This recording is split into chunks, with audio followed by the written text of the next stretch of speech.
Give thanks and praise. Much love and respect.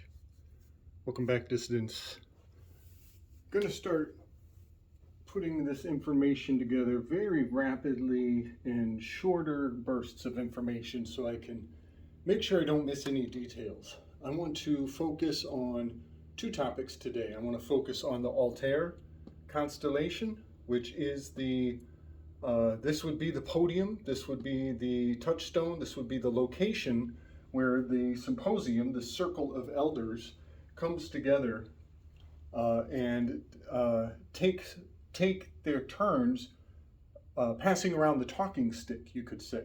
The podium itself is something of the shared space for the limelight, for attention to be channeled into a rhetorician. So this Altair, it is the touchstone.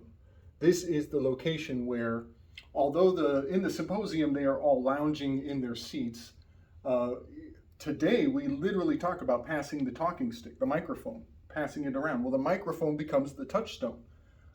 This Altair is really significant. It's gaining more and more significance in my eyes. And with Zerilath, we discerned that it is also the monolith from Space Odyssey. And in my last video, I was quite in a hurry, quite in a rush, but I'm not sure. I'm going to try to get graphics on this in this clip. But again, I just want to be sure that we recognize that this is the event of where Ashley Babbitt, who is wearing a pause sign on her ass, that's Pausanias. It's the scroll of Cleo. A book bag is literally full of Cleo's symbols. She's either holding scrolls or books. She also has the trumpet or the horn, which is the jugular. The word jugular is a bugle tear, a tearing bugle call. So the shot to the jugular is the symbol of Cleo, the muse. So the Ashley Babbitt ritual was writing history in the name of the muse. But what gets me is this altar, this podium, this touchstone, this particular location in the stars. That is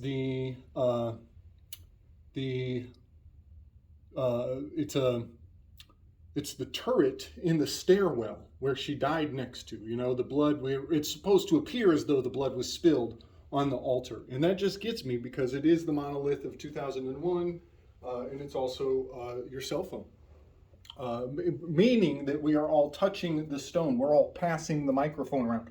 We're all participating in these rumors. Fama is the root of fame. It is the root of Fema. It is the rumors of war. Fama is the goddess of secrets and dark rumors, like putting a spin on information to generate animosity and to keep the cogs greased. So this Altair constellation, it is in many of the most Magi cards. You could say it might be this surfboard that Carrie Mullis is walking on right here. Carrie Mollusk, and part of the vanity, the assault on the number 4 personality. It was an assault on the individuals. The Carrie Mollusk, sea urchin, don't be shellfish. This is don't be shellfish, don't be too shellfish. They really targeted the number 4 individuals with a shadow of envy with the lockdowns, which helps keep the herd consolidated and in line. All right. So that Altair, I'm going to bring some pictures forward. I have actually found it in art in many ways, many places. The story of Zeus, I think it's Hercules. He sneaks in while Hera is sleeping, and he lets Hercules breastfeed on Hera. And in that art, you can see in the negative space of Zeus's arms is the shape of the Altair constellation. Our Altair constellation is invoked in Princess Bride, where Wesley is getting pinned up against the rock and he knocks a couple boulders off the cliff. And he says, well, I know something you do not know. And he says, I am not left-handed. And he alters he switches. In that moment that he's getting pressed against the rock, their body language is in the shape of our Altair. This is the touchstone. This is the moment of turning.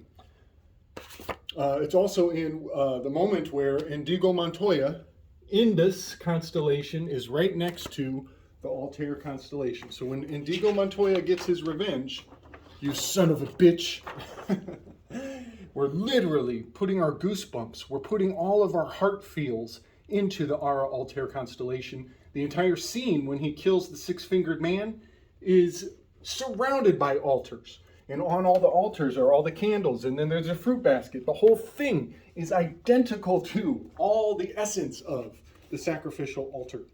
And we all communed, we all partook, we all imbibed in the sweet taste of vengeance. It would be interesting what a sequel would look like for Indigo. Indigo is the Indus constellation right next to the altar. This is the reader of auguries. He's next to telescopium, he's next to microscopium, he's got all the birds coming down, he's got all the animal magnetism. This is Carl Jung's ring. All the collectivism drains down to that bottom. I'm inclined to say that the collectivism is the abyss. It is the pit, the pity of associating with so many people that you take on an unrealistic burden of being a part of something that you cannot change. You cannot alter the collective.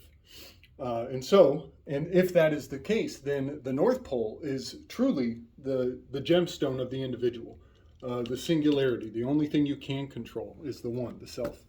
All right, I'm going to bring a lot of pictures forward for that. Where else have I found the Altair? Oh, it's in the full card, lo and behold. So here we got Boötes the Great Void in his armpit. I'll try to bring a graphic forward if I can. In his armpit is the Altair, and it's right next to his bag of drugs. This is the mind-altering substances. Now, the void and the altar, I'm getting mixed messages. You know, I'm thinking about placebo effect, you know, to avoid being altered by suggestion, by simple suggestion. Yeah, there's a lot of potential reads. I don't want to go too far into interpreting what it means, but this little cornerstone of his armpit is the Ara Altair constellation. I'm quite sure because I've known for a very long time that he's got a hot buzz going. He's tripping on some new age suggestions. All right, and I want to talk about Anteros. Anteros is the unaccounted for countermeasure of Eros. This is the secret brother of love. That gets absolutely no press. No highlights are attached to Anteros. I feel constantly I'm learning more about the pantheon, about the family of these Greek stories. And these branches go into really fascinating places that I think need more light and need more integration into our worldview because they're still alive and well. So Anteros is the countermeasure to Eros.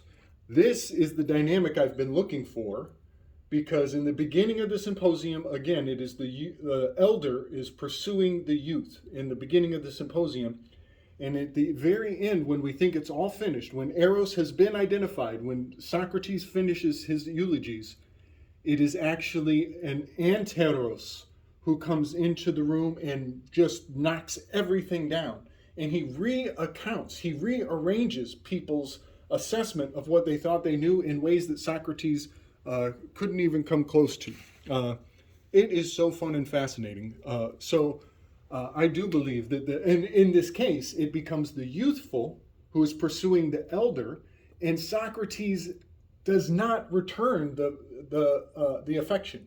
It's unrequited love. So Alcibiades, this challenger, controller, lusty one, is embodying the spirit of what Anteros would want to say. This would be the muse of the moment, as Eros has gotten all this attention while these guys are kicked back lounging, and then Anteros comes in and does all the wild dance, and does some fascinating maneuvers. I've said this before, but Terpsichore has the wreath of flowers.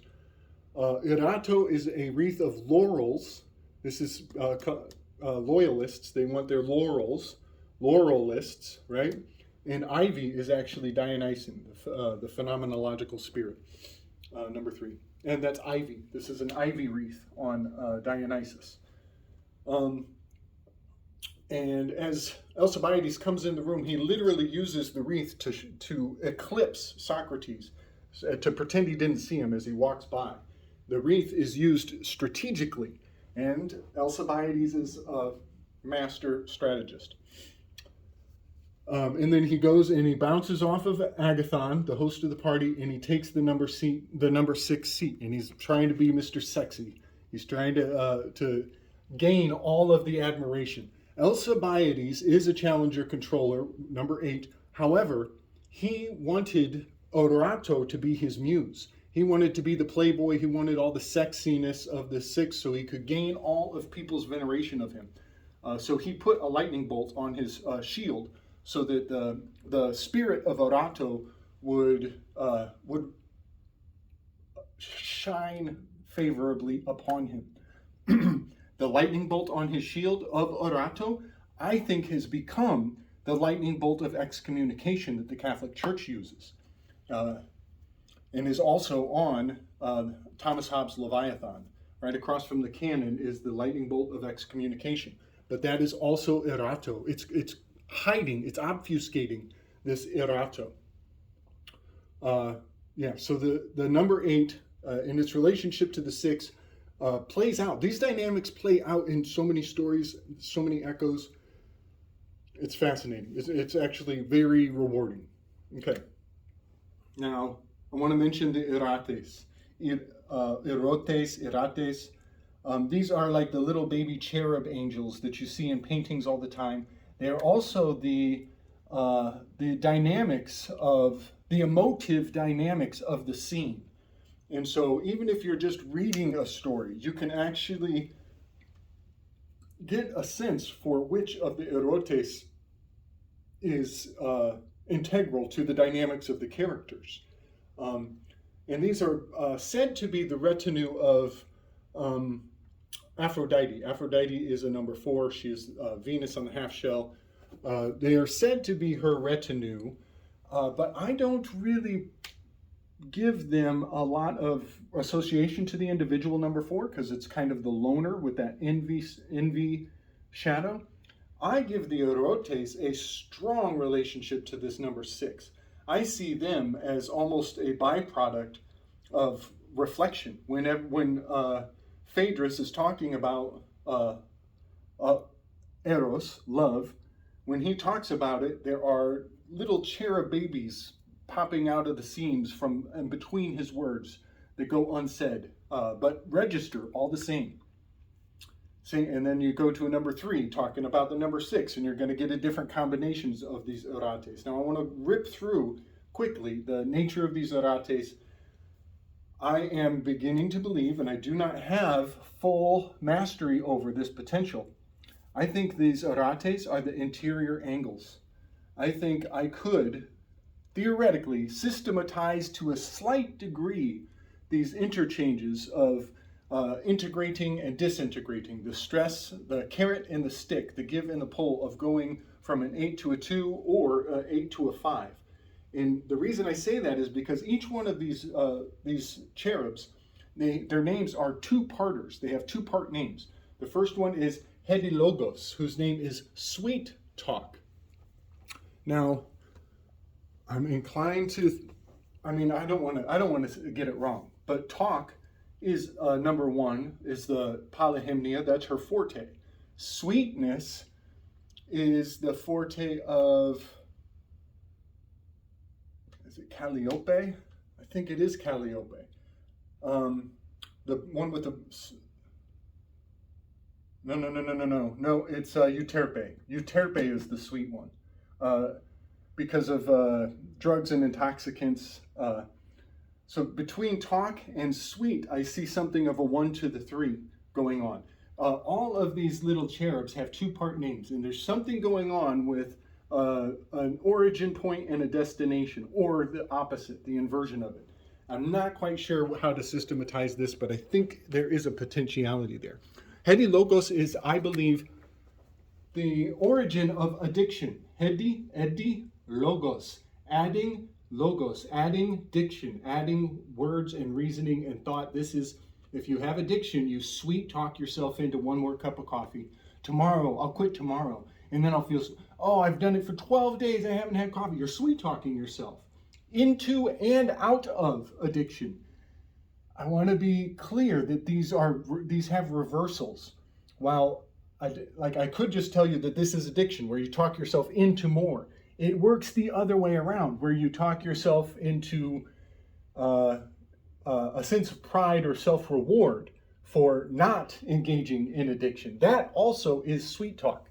So many times that we make a statement, we rearrange the furniture, but the furniture just doesn't go away. It actually has a counter logos to it.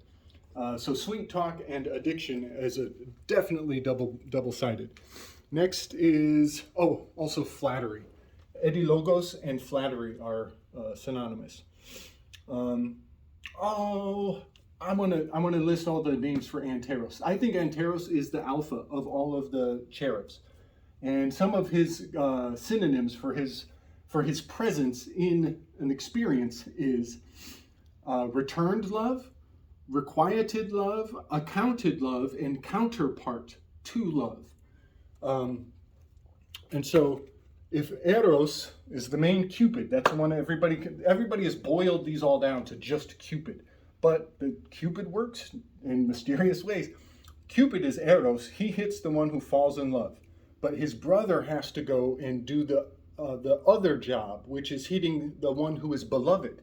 So the beloved has to get a hit too, or else the chemistry and the alchemy doesn't work. And if Anteros doesn't hit his mark, if the beloved, the receiver of admiration, does not get Ero, then the whole thing goes awry, and tragedy ensues. This is one of Shakespeare's favorite dynamics, is when one person falls in love and the other doesn't, or the wrong person receives Anteros's arrow, and so it becomes a triangle, a love triangle, and all kinds of confusion comes in. Yeah, it's very fascinating how these arrows affect humanity and lead into all sorts of misadventure.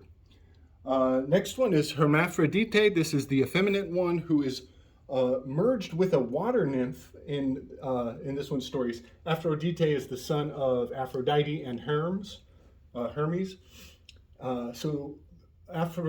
Hermaphrodite, the effeminate one, is merged with a water nymph named Salmachus, Salmacis. There is something fascinating about that salt of the sal. Salmachus. I'm thinking this one is also where people's old memories, because of the water nymph, that's memory, that's old, like repressed energies, can come to the surface in inappropriate ways, with an inappropriate amount of emotional weight that is drawn back from years in the past, such that in the moment it seems completely out of context, but in fact it's nothing more than just repressed energy.